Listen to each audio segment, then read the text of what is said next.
I'm Jen Showalter, and I am Ryan's wife, and I'm an MRI technologist. My name is Ryan Showalter, and I'm the Director of Discipleship Ministries for Eastern Mennonite Missions. It was December 2nd, 2006. I don't remember much. I just remember the startings of shaking, trembling. I remember just yelling out for Ryan's name.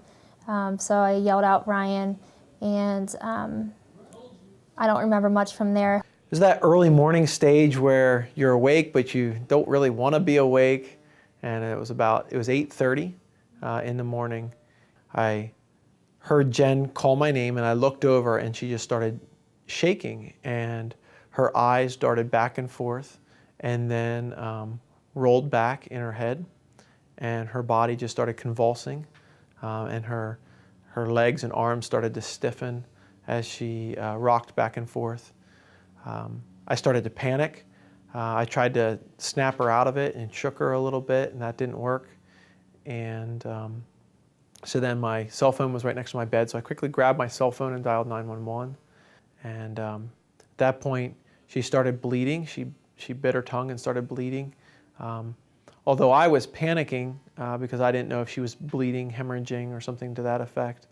And the operator on 911 calmed me down and said, she probably just bit her tongue, just roll her over. She was able to spit up, and her breathing started to become more normal. At this point, the convulsing stopped, and she passed out. And I thought Jen was dying. I didn't know what was wrong with her. The paramedics came, they rushed to the house, and they started working on her. They were there within just a few minutes, actually. Before I knew it, I was rushed off to the ER in an ambulance, and I was told I had a grand mal seizure, which is one of the worst kind of seizures you can have. I became unconscious, and what they call the post-ictal stage, the stage where you kind of you come out of the seizure, lasted about 45 minutes. They started asking me my name, my date of birth, and who the guy was with me. And it's amazing, I couldn't even remember. It was very scary. It's almost like you have amnesia. The doctors told us it was a seizure, and they told us it was a grand mal seizure, which is actually Spanish for meaning very bad, not grand mal, which is what I used to think it meant. But it's not grandma and grandpa, it means very bad seizure. And so that began a journey for us of going to many, many doctors. They put me, right away they started doing tests and everything, and then they started to put me on some medication to help control the seizure in case I would have another one. So yeah, at first I wasn't sure exactly what was going on at the time, but obviously it was a very scary time, and we were praying that I wouldn't have another one. After Jen's first seizure, we thought, wow, that was really bad. I hope that never happens again. And so the doctors put her on some medicine. We weren't quite sure what was the effects of the seizure and what was the effects of the medicine. But the first day, she slept for 20 hours and was awake for only a few minutes. She couldn't walk. Her speech was slurred. Her memory was very fuzzy. But for that first 2 weeks, she didn't do much. I would carry her to bed and then carry her downstairs to our couch so that she could be in a little bit more of a public place and just have a slightly different view, but she never got up out of the bed or off the couch. I bathed her, carried her, dressed her, fed her, and of course family and friends came and helped out as well. I continued to have seizures at least once a month. After that, it was a very scary time for us because every time you would go to bed at night, you never knew when you were going to wake up having a seizure. So there wasn't a whole lot they could do for us, so they ended up just referring me to a specialist, a neurologist at Jefferson University in Philadelphia. And by that time, since it kept reoccurring, they did diagnose me at that point with epilepsy. So we saw many different doctors. That went on for many months. They couldn't control it with a variety of different medicines that they tried, and seeing many different specialists. They tried everything from special diets to reducing stress, reducing anything that could cause a potential seizure or activity in the brain. So you tried to reduce all stress, although the more you worried about it, that's a stressor too. So we tried to cut out all of that and do the best that we could. You can either become bitter or you can be better. And we decided we were just going to become better through it, better people. And it was interesting that all my seizures would occur between 6 and 8 a.m., which again, it was became a very fearful time for us, as every time you go to bed, you never knew when you were going to wake up having a seizure. So just totally relying on the Lord to try to help you sleep peacefully through the night and wake up and hopefully not have another one. After about 2 years, the doctors began to say, I think it's time to consider some more aggressive treatment. And so that's when we began to work with a brain surgeon. And they actually drilled holes in her head about the size of a dime and implanted electrodes instead of on the scalp, actually in the brain. They were able to capture the area in which they thought the seizures were coming from. And then they went actually in and did the full invasive brain surgery, where they actually went in, cut open a section of the skull, took that out, and removed a section of brain tissue which they thought was affected. There's some big risk involved in that. There's a chance that she might not walk, she might not talk. So it was a long day. That was a full day surgery. She came through it. She did well. But unfortunately, a few months later, the seizures did return. And that was a very heavy period of walking that through and beginning to ask the doctors of now what. They then asked us about doing the brain surgery a second time, and we said we weren't comfortable with that. And so they began to continue to press through for other options, other things, and eventually they found some medicines that were able to work. I would say some of the frustrations and disappointments would just be dying to some of the dreams of right away becoming married. The doctors right away said we wouldn't be able to have children. I didn't know for how long, but at least for this length of season, we would not be able to have children. And just no driving. I was not allowed to drive for 2.5 years. And that was very, very hard, finding a way to work every day and back and not even having the strength to even work. I mean, there was times I couldn't even walk after a seizure. I'll give 2 different examples of some very difficult things on the journey for us, of frustrations and things. Let me start with the first one is knowing how to respond to other people. People often mean well, but they don't always know how to walk through pain. I don't know if it's they haven't experienced it or what, but sometimes they'll just give you a quick cliche and it doesn't necessarily always help. Sometimes they'll just tell you need to have more faith and God will miraculously heal her. And we did have faith, and that was difficult. But God didn't miraculously heal her in this case. And those were difficult experiences of trying to balance faith and reality. The other difficult thing that I'll share was when we felt like we were making good progress, and then there would be a major setback, and it was not only a physical setback but also an emotional setback. And I think the absolute hardest one for me was after her brain surgery, and feeling like we finally had an answer. And we started to let our guard down emotionally and started to rejoice in the season that we were in. And when she had another major seizure, and we realized we had a long journey ahead of us, it was just extremely emotionally heavy. And I was very grateful for those who surrounded me, prayed for me, walked with us through those disappointing times, and who had essentially held on to hope for us, and then helped carry us through. What kept me going was just the constant support of family. I had an amazing support system around me, growing up in a Christian family and just having just my family as well as Ryan's family constantly knowing that they were praying for us, amazing friends standing behind us, as well as the church body. I would say that would be the number one thing. Well, besides, obviously, God. He is ultimately the rock in which we were standing on, the rock that could not be shaken, and just standing on His promises, His word, and just surrounding myself with just the worship music and that kind of thing. One of the things that I felt like God was speaking and doing through this was that He was strengthening us. And not in that kind of clichéic faith, but in that kind of strong, in the midst of the storm faith.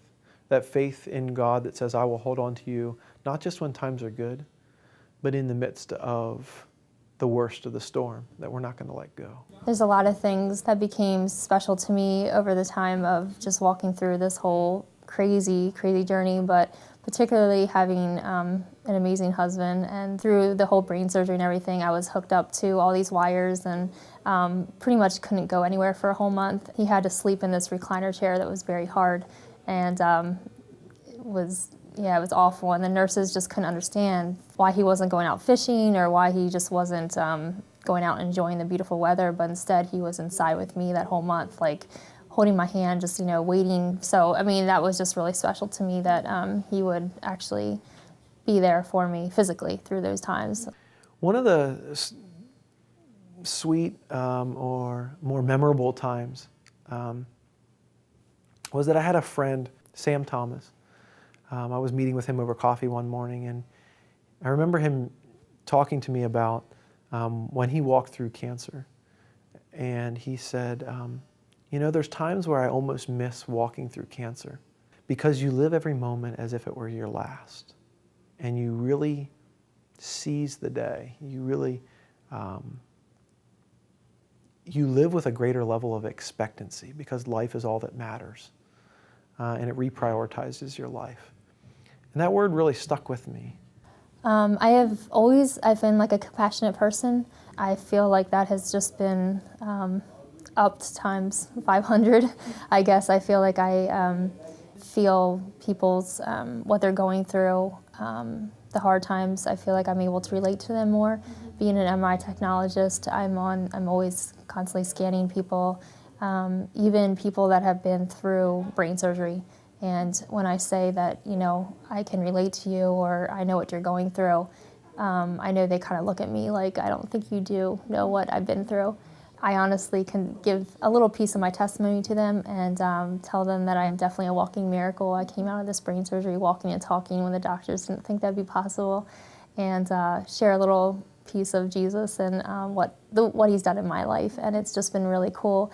One of the things that I feel like I've really learned through this, and I think Jen would say the same thing, is that we've learned to not take life for granted and to understand other people's pain more deeply and empathize with that, sympathize with that. And just being able to hear people's life journeys, life stories, and say, you know what, my pain's not the same as your pain. And we're not trying to compare pain in any way, shape, or form, but just being able to walk alongside of somebody. And yeah, the ways I feel like I have changed, I feel like, as women, we all are somewhat can be insecure.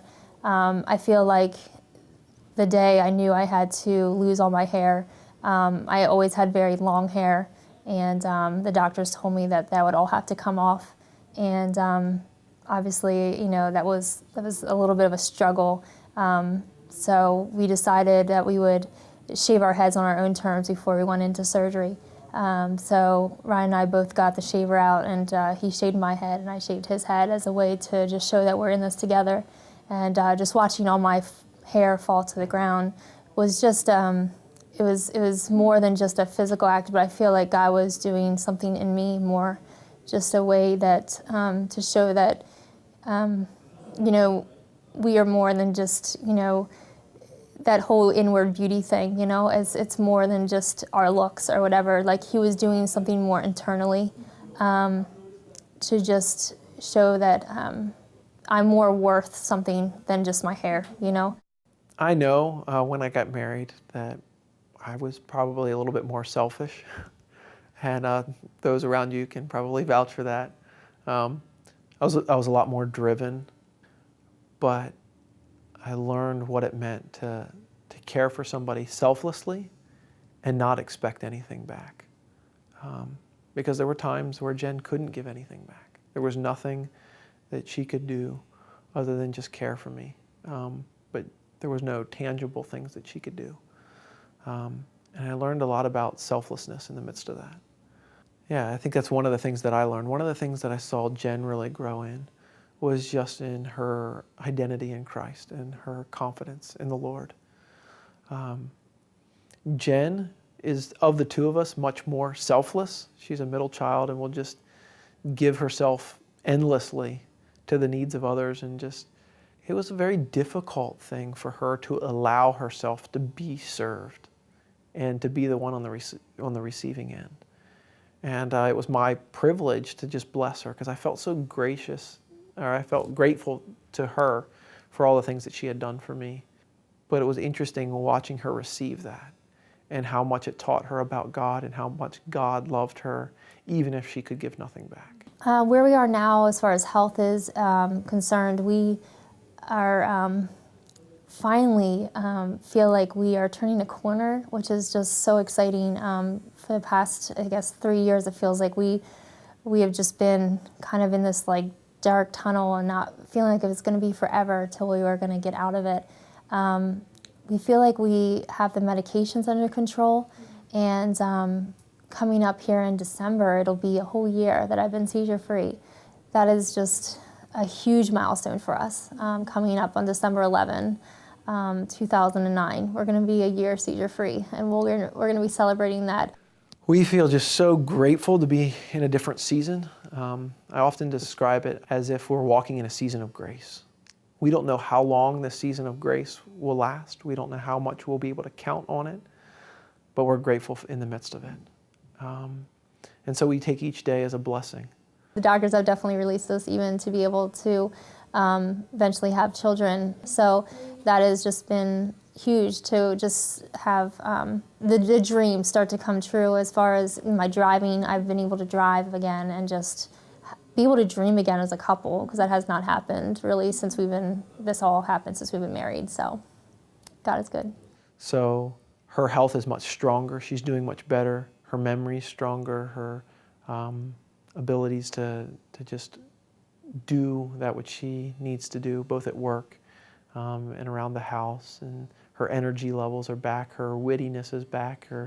She has a lot more joy, and just her strength and personality is back. And it's just so much more exciting to be in that place of being able to not feel like you're grasping for just to barely scrape through a day.